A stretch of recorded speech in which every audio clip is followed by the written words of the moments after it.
Assalamualaikum, hai Sasa Lovers. Aku akan membuat cake dan sebelumnya aku akan mereview si Cobos Mixer and Dough Maker. Ini beberapa teman menanyakan tentang si Cobos. Sebenarnya aku memiliki si Cobos ini sudah lama. Model lama, aku beli tahun 1999 atau tahun 2000, jadi sudah lebih dari 20 tahun. Sedangkan sekarang Desember 2021, lihat desainnya berbeda dengan yang model sekarang. Dan ini ku beli waktu itu masih di harga 2,5 juta atau 3 juta, aku lupa. Ini memiliki bowl yang cukup besar. Dan di sebelah sini ada tempat untuk meletakkan blender. Akan aku tunjukkan bagian dalamnya. Ini tutupnya terbuat dari plastik, bukan kaca, jadi ringan. Dibukanya mudah, tinggal diputar seperti ini. Ini juga bisa dibuka bagian atasnya.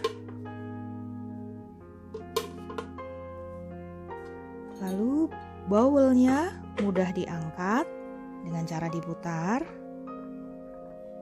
Nah, seperti ini. Bagian bawahnya terbuat dari besi. Bowlnya terbuat dari plastik yang tebal. Semacam melamin ini. Kemudian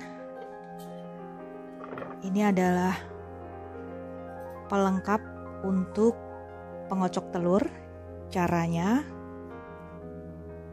masukkan ke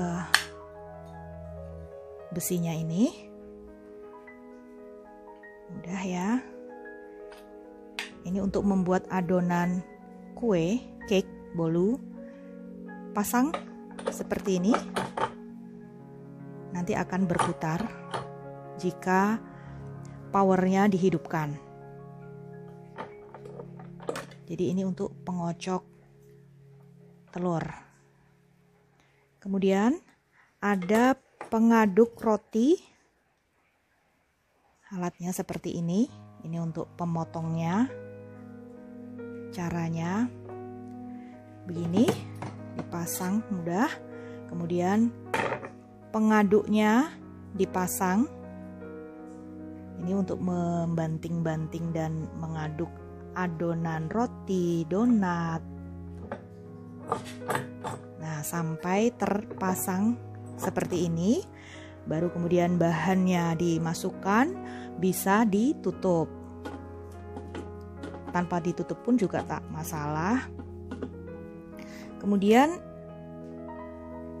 tertera tulisan M, on, off, 1, 2, 3. Ini untuk kecepatan 1 atau kecepatan rendah, kecepatan lebih tinggi, dan kecepatan paling tinggi. Di sini ada petunjuknya dan bisa dibaca di buku petunjuk untuk mengaduk cairan itu menggunakan kecepatan berapa. Kemudian untuk mengaduk adonan roti atau donat atau adonan yang bukan cairan itu menggunakan kecepatan berapa. Disarankan untuk mengaduk adonan roti atau donat itu menggunakan kecepatan yang rendah agar tidak panas mesinnya. Wattnya atau dayanya 800 watt. Dan pemakaiannya sangat mudah, serta untuk mixer itu cepat sekali bagus hasilnya. Untuk mengaduk, memixer adonan telur itu 8 menit di kecepatan tinggi sudah bagus. Kemudian kalau untuk membuat adonan donat atau roti bisa menggunakan kecepatan rendah 1 atau 2 selama 15 menit sampai 30 menit. Siapkan mixer, masukkan telurnya.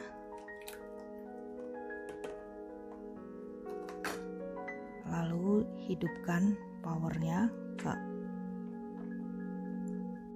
Kemudian hidupkan tombolnya ke angka rendah dulu. Masukkan gula pasir.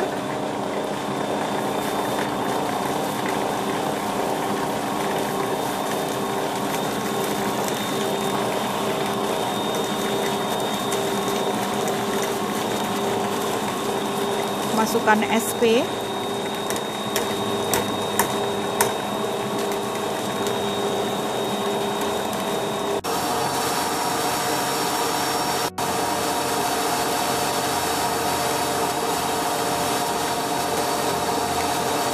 Matikan dulu. Perlahan turunkan ke speed yang lebih rendah.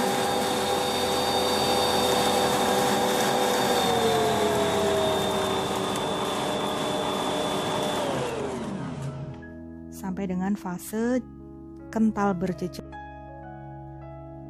Aku menggunakan bantuan sumpit stainless steel untuk mengecek adonan. Seperti ini adonan yang kental berjejak dan sudah soft peak.